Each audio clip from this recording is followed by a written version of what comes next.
안녕하세요. 해림선에 오신 것을 환영합니다. 로안 윌리엄스의 제자가 된다는 것 두 번째 시간입니다. 우리 모두는 예수님의 제자가 되기를 원하죠. 그래서 1장에서 로안 윌리엄스가 얘기한 것처럼 예수님 안에서 배우기를 원하고 그로 인해서 주님 닮아가기를 원하는 것, 우리 모두의 소원이고 기도입니다.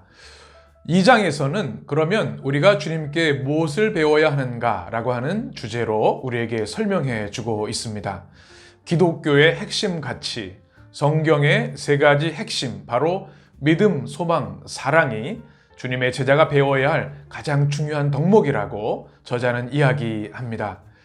이 이야기를 풀어가면서 16세기 스페인의 수사였던 십자가의 성 요한의 이야기를 시작으로 어떻게 제자가 될 수 있는지, 제자가 배워야 할 믿음, 소망, 사랑이 어떻게 우리 안에 작용해야 하는지를 이렇게 설명합니다. 그 당시에 활동했던 여러 신학자들처럼 십자가의 성 요한도 인간의 정신이 세 가지 기본적 방식으로 작용한다는 견해를 따랐습니다. 그 견해에 의하면 인간의 정신은 이해하고 기억하며 원합니다.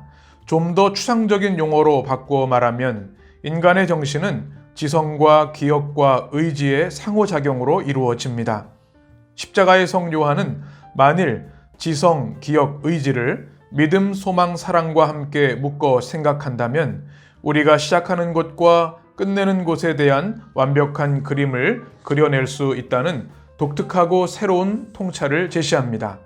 그의 말에 의하면 그리스도인의 삶에서 믿음은 지성에서 일어나고 소망은 기억에서 일어나며 사랑은 원하는 일에서 일어납니다.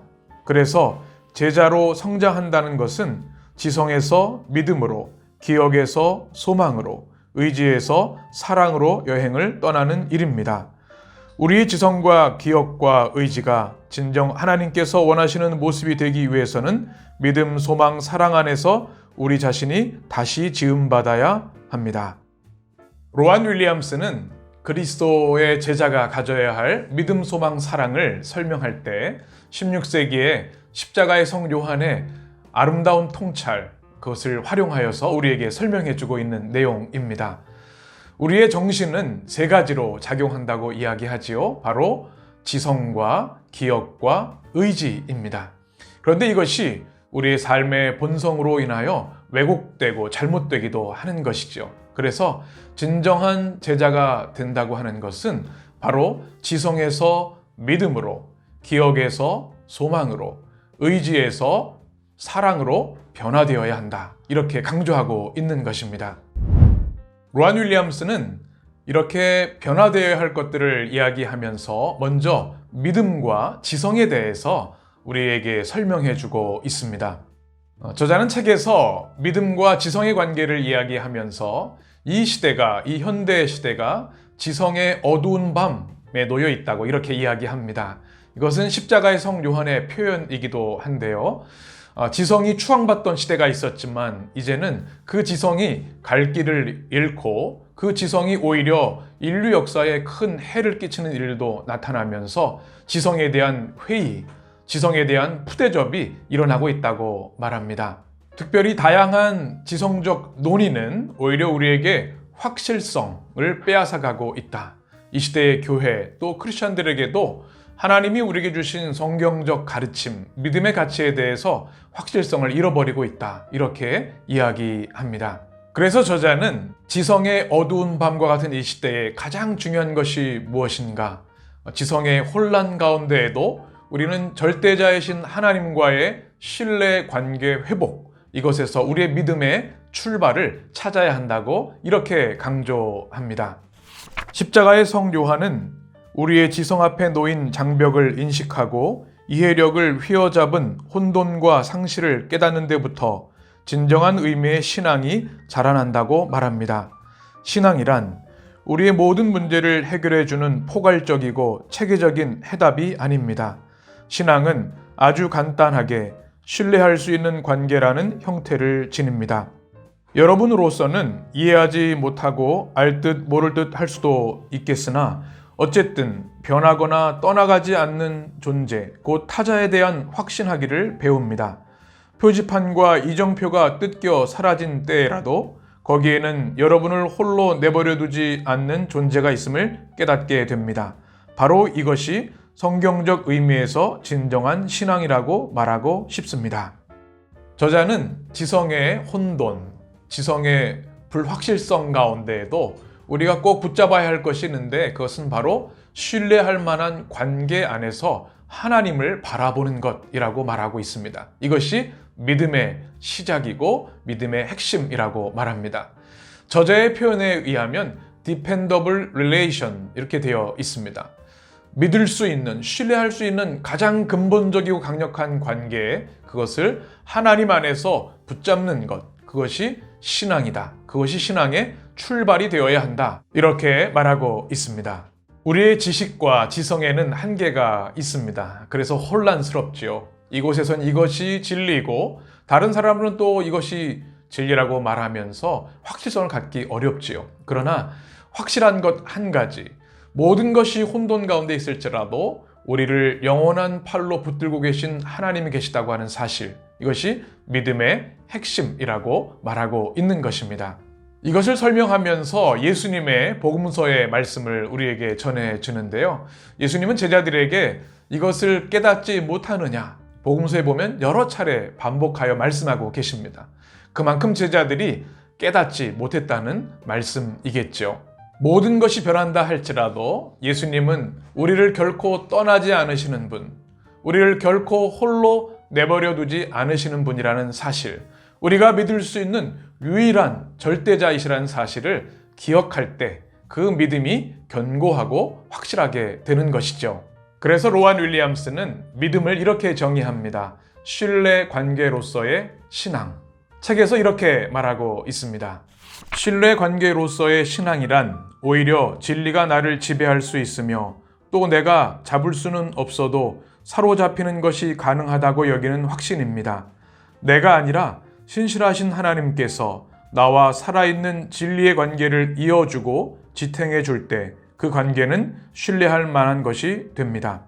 우리 시대나 다가올 시대에 우리 그리스도인들이 선포하는 신앙은 현명한 체계가 아니라 신뢰할 수 있는 관계를 세워주는 것이 되어야 합니다.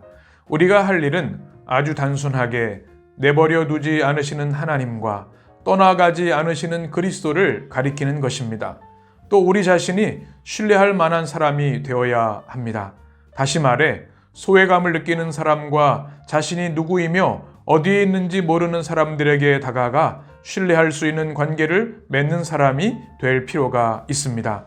우리는 버림받은 사람과 고난당하는 사람, 변두리로 밀려난 사람들을 신실하게 대함으로써 내버려 두지 않으시는 분을 믿는다는 것이 어떤 것인지를 보여주기 시작합니다. 오늘날 교회가 안고 있는 가장 큰 도전 가운데 하나도 사회와 온 세상 한가운데서 우리가 어떻게 이러한 신뢰성을 구체화해서 보여줄 수 있느냐의 문제입니다. 우리가 주님의 제자가 된다고 하는 것은 이 하나님과의 신뢰관계로서의 신앙을 굳건히 하는 것이라고 하는 것을 강조하고 있는 것이지요.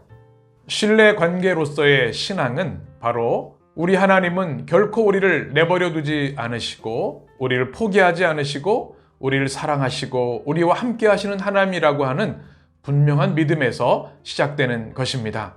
그래서 그 믿음을 가진 우리 주님의 제자들은 많은 사람들에게 그 주님이 신뢰하실 수 있는 분임을 우리의 삶을 통하여 보여주어야 한다고 하는 저자의 강조점을 우리는 기억해야 할 것 같습니다. 저자의 두 번째 설명은 소망과 기억에 관한 것입니다. 기억에서 소망으로 이렇게 우리가 제자의 삶을 살아야 한다고 하는 것이죠. 그런데 이 현대 시대를 돌아보면 기억 상실의 시대, 또 우리가 어떤 존재인지를 잊어버리고 있다고 하는 것을 지적하고 있습니다.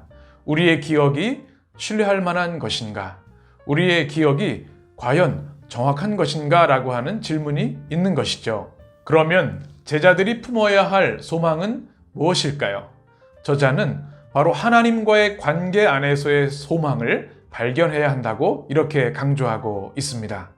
살아 솟구치는 소망은 우리에게 미래가 있다는 확신을 주며 더 나아가 과거와 현재가 그런 것처럼 미래도 동일한 진리와 살아있는 실제에 이어지는 연속성을 지닌다는 확신을 심어줍니다.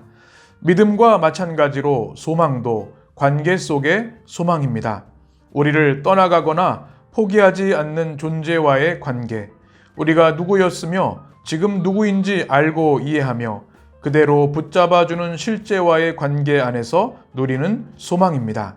여러분이 정체성을 지니는 까닭은 여러분 스스로 정체성을 고안해내거나 또는 불변하고 견고한 자아를 중심에 가지고 있기 때문이 아니라 여러분이 누구인지를 말해주는 증인이 있기 때문입니다. 우리가 생각하는 소망은 참으로 연약하고 힘이 없을 때가 있습니다. 왜냐하면 우리의 기억에 의존하기 때문입니다. 우리가 가지고 있는 우리의 정체성 때문에 그렇습니다. 그런데 진정한 제자의 소망은 하나님의 관계 안에서의 소망임을 깨달아야 한다. 저자는 강조하고 있는 것이죠.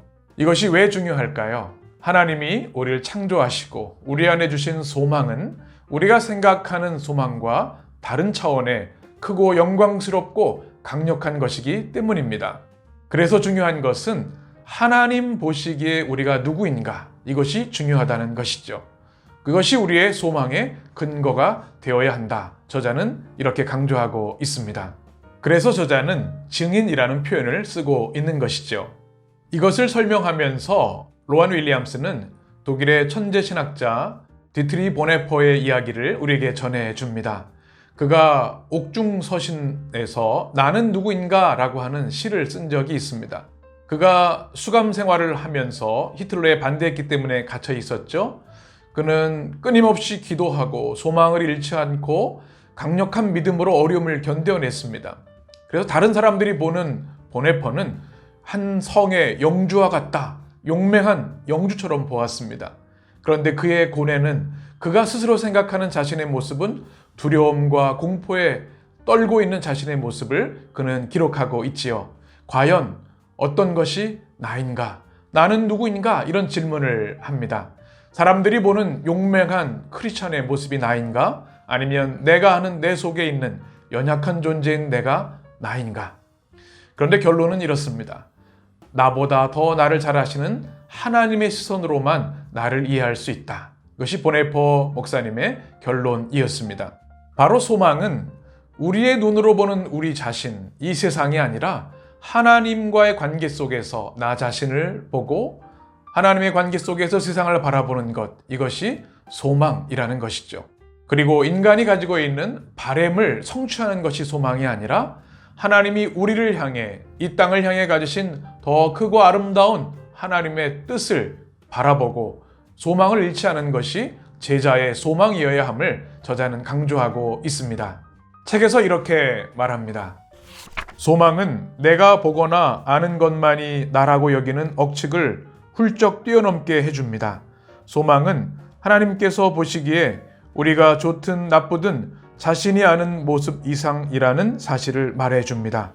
소망은 보이지 않는 것을 바라보고 사람의 마음속까지 아시는 까닭에 사람의 행동에 대해 어느 누구의 증언도 필요하지 않은 분을 바라보라고 말합니다. 우리 안에 있는 소망이 아니라 하나님 안에 있는 소망으로 우리 자신을 바라볼 때, 또 우리의 미래를 바라볼 때 우리는 진정한 소망을 가질 수 있다고 하는 말이죠. 제자는 바로 하나님이 우리 안에 이루실 아름답고 위대한 역사를 포기하지 않고 하나님을 바라보며 믿음 안에 굳게 서는 것, 그것이 제자가 가져야 할 소망의 능력인 것입니다. 이제 로안 윌리엄스는 제자의 세 번째 덕목, 사랑에 대해서 의지와 관계하여 설명합니다. 이 이야기를 풀어가면서 과연 우리는 무엇을 갈망하고 원하고 있는가를 질문하고 있습니다. 여러분은 무엇을 갈망하고 원하시나요? 때로 이런 생각을 합니다. 때로 내가 원하는 것을 정말 내가 원하고 있는 것일까? 우리 삶에 우리의 간절한 갈망이 때로는 이 세상의 것으로 인하여 왜곡되고 오해되기도 한다고 하는 것을 저자는 지적합니다. 우리는 주로 감각적인 갈망을 생각하지만 우리 존재 안에는 하나님을 향한 깊은 갈망, 그것이 사랑으로 표현되는데요. 우리에게 이것을 꿰뚫는 통찰이 필요하다, 저자는 말합니다. 슈퍼마켓에 선 소비자로서 무엇을 원하는가, 가지길 원하는가가 아니라 하나님 안에서 우리 존재가 진정으로 갈망하는 것은 무엇인가, 이것을 생각하고 이것을 꼭 기억해내야 한다고 말하고 있는 것이죠. 그러면서 사랑을 이렇게 이야기합니다. 사랑, 그것은 받아들이는 자유를 가리키는 말입니다. 사랑, 그것은 우리로 하여금 시간을 내서 염려를 내어 쫓도록 힘을 줍니다. 사랑, 그것은 우리를 풍요롭게 하고 헌신하여 살아 움직이게 하며 생기로 충만하게 합니다. 사랑은 사람들이 흔히 그리는 모습처럼 수동적인 것이 아니라 기쁨을 향해 열린 상태를 가리킵니다. 바울은 고린도전서 13장에서 사랑에 관해 논하면서 사랑은 선을 행하는 것만으로는 충분하지 않다고 분명하게 밝힙니다. 사랑은 다른 사람을 기뻐하고 다른 사람의 실패를 즐거워하지 않으며 생명과 기쁨을 낳는 진리를 기꺼이 받아들입니다. 사랑은 사랑받음으로써 태어납니다. 요한 1서에서 말하듯 우리가 하나님을 사랑한 것이 아니라 하나님이 우리를 사랑하신 것입니다. 우리의 욕망, 우리의 물질적인 갈망은 다른 사람들에게 피해를 주고 아프게 하기도 합니다. 사실 우리에게도 결코 좋은 것이 못 되지요. 그러나 하나님 안에서의 사랑은 모든 것을 살리고 배려하고 돌보고 풍요롭게 하고 기쁨을 충만하게 만드는 것이죠. 그래서 제자의 삶에서 가장 중요한 것, 사랑은 하나님이 우리에게 주신 그 사랑을 마음을 열고 받아들이고 그 사랑을 우리가 사랑하는 또 하나님이 사랑하시는 이웃들에게 실천하는 것, 이것이 제자의 가장 중요한 덕목이라고 저자는 강조하고 있습니다. 이렇게 이야기하면서 사랑을 실천해야 할 제자들이 모인 교회는 어떤 곳이어야 하는가, 이렇게 설명합니다.